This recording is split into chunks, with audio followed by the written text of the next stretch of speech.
The confetti rained down, a mocking shower against my grief. The music blared, a painful symphony to my silent screams. My parents' annual summer party was in full swing. The house buzzing with laughter and chatter. Just weeks ago, the joyous occasion would have included the announcement of my pregnancy. A secret we'd all been excitedly guarding. Now, the space where that joy should have been was a gaping wound. A constant ache in my heart. I watched them, my parents. The life of the party. Oblivious or perhaps indifferent to the hollowness in my eyes.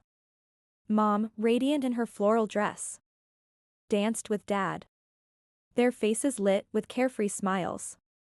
It was their party, after all, a tradition they'd upheld for years. My pain, my loss, was a muted footnote in their grand celebration. A wave of bitterness washed over me.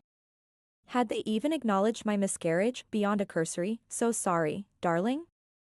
Their focus had quickly shifted back to the party preparations. The guest list, the menu.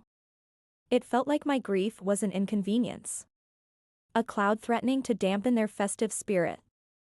I retreated to my room. The thumping bass from downstairs. A constant reminder of the celebration I couldn't share. Tears streamed down my face, not just for the baby I'd lost, but for the lack of empathy from the people who were supposed to love me unconditionally. The party raged on downstairs. The sounds of merriment filtering through my closed door. I lay on my bed, numb, replaying the doctor's words. The empty ultrasound screen. I felt invisible, a ghost in my own home. The next morning, the house was quiet. Littered with the remnants of the night before.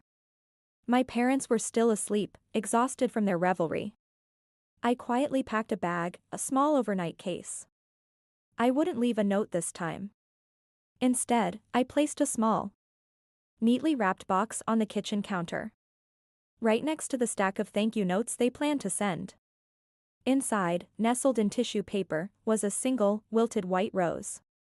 A symbol of innocence, of new life, now lost.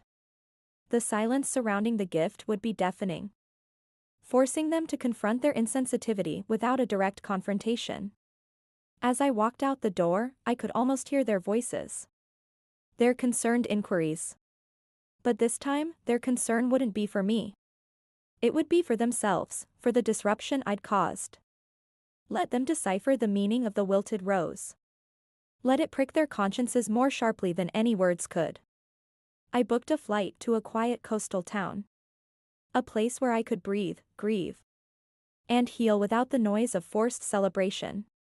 I needed space, distance, to process my loss and to understand why my parents' joy had overshadowed my pain.